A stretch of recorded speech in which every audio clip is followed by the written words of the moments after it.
नमस्कार मंडळी, मी प्राची तुमच्या सगळ्यांचं स्वागत करते. आज ब्लॉग बनवण्याचं निमित्त असं आहे की आमची 10वीची बॅच 2013ची आम्ही सर्व मित्रमैत्रिणी फिरायला जात आहोत.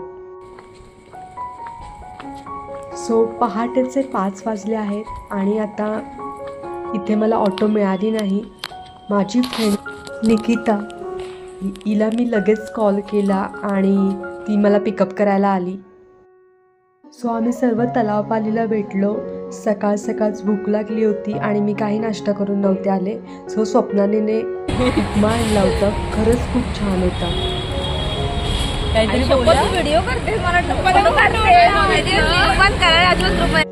काळ कितीही बदलू दे पण आमची मैत्री अशीच कायम राहणार.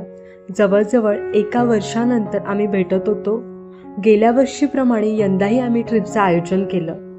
आत्ता आम्ही निघत आहोत ठाण्यावरून लोहगडला जायला आणि आम्ही ट्रॅव्हल्स बुक केली होती. जवळजवळ आमचा 31 जणांचा ग्रुप होता.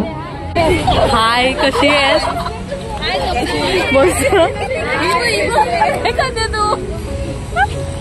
हाय हाय.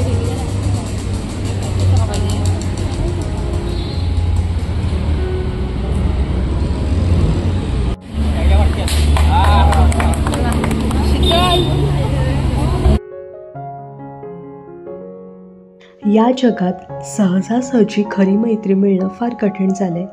पण माझे मित्रमैत्रिणी कोणालाही कसलीही गरज लागली की लगेच धावून जातात.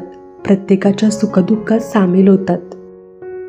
दुसऱ्यांना आश्चर्य वाटेल इतकी सुंदर आणि निस्वार्थ मैत्री आमची आहे आणि मी त्याचा भाग आहे याचा मला प्रचंड आनंद आहे. मस्त मज्जा करत, गप्पा मारत, आठवणी काढत आम्ही निघालोय लोहगडच्या दिशेने.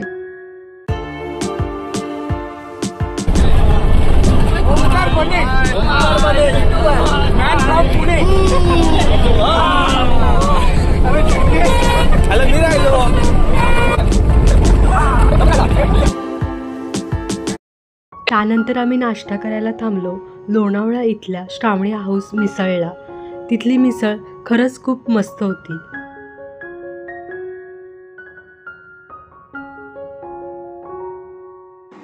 इथल्या स्पेशल मिसळमध्ये कांदा, मोड आलेली मुगाची डाळ, काकडी, फरसाण, दही, कटाची आमटी आणि स्वीटमध्ये गोड बुंदी होती.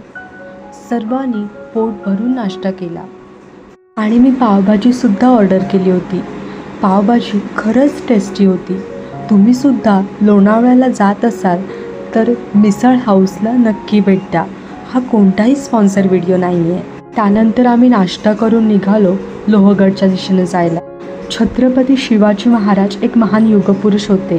त्यांनी शून्यातून केलेली स्वराज्याची निर्मिती खरंच प्रेरणादायी आहे. आजकालच्या नवीन पिढीला त्याची माहिती असणं खूप गरजेचं आहे. त्यातलाच एक लोहगड किल्ला.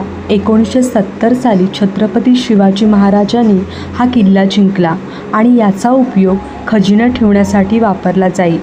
हा किल्ला बघण्यासाठी आम्ही खूपच एक्साइट होतो.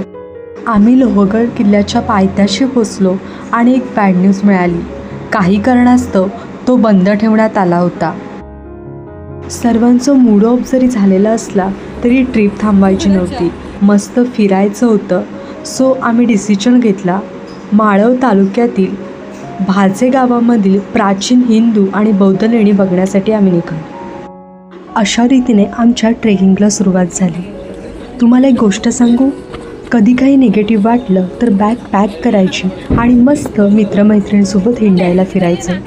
महाराष्ट्रात ट्रेकिंगसाठी अजून कोणती ठिकाणे आहेत हे कमेंट करून तुम्ही नक्की सांगा. आणि हो, आपल्या या लॅपटॉपच्या जगातून प्रचंड धावपळीतून बाहेर पडून आपल्याला जर पॉझिटिव्ह एनर्जी मिळवायची असेल तर हा निसर्ग आणि आपले मित्र आपल्याला देतात, जिथे दुःख आणि स्ट्रेस नसून फक्त हसू असतं.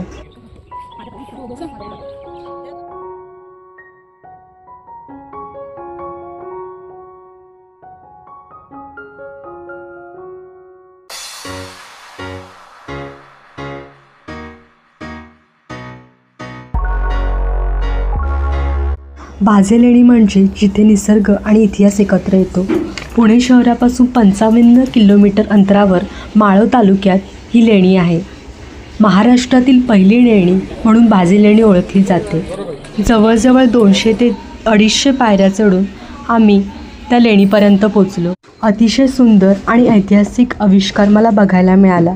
माझ्या मागे दिसत आहे ते आहे चैत्यगृह, म्हणजे बौद्ध धर्मातील प्रार्थना हॉल किंवा पूजास्थान.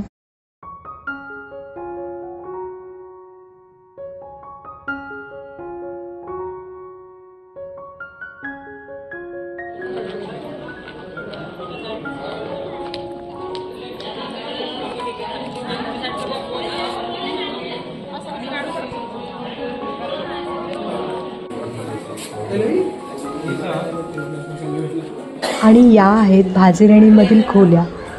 देवाचे भिक्षू लोक मेडिटेशन किंवा आराम करण्यासाठी याचा उपयोग करत.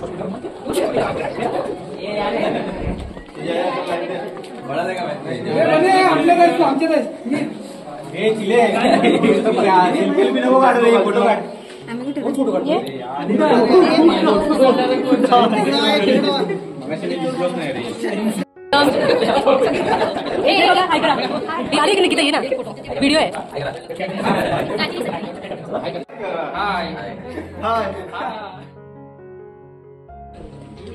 आणि हे आहे स्तूप, म्हणजे बौद्ध धर्मातील एक स्मारक ज्यात बुद्धांचे अवशेष किंवा इतर महत्त्वाच्या व्यक्तीचे अवशेष ठेवलेले असतात.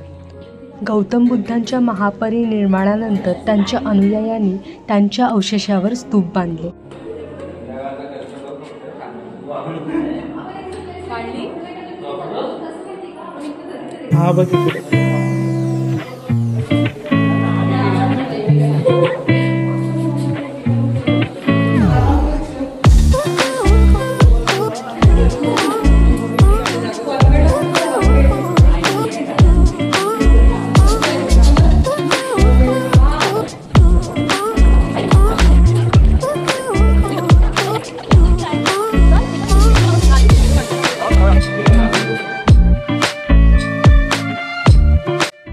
आणि इथे भिंतीत कोरलेली सुंदर सुंदर चित्रे बघायला मिळाली.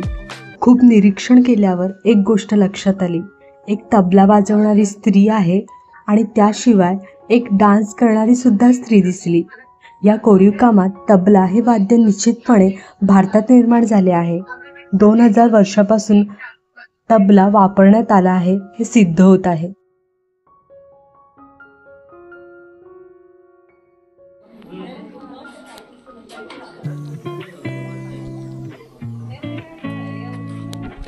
त्यानंतर आम्ही जवळच असणाऱ्या तलावावर गेलो होतो. तिथे शांत आणि निवांत वातावरण होतं. छान बसून मस्त गप्पा मारून आम्ही लंच करायला गेलो. 2 वाजता दिलेली ऑर्डर आम्हाला 4 वाजता मिळाली. सर्व फार कंटाळले होते.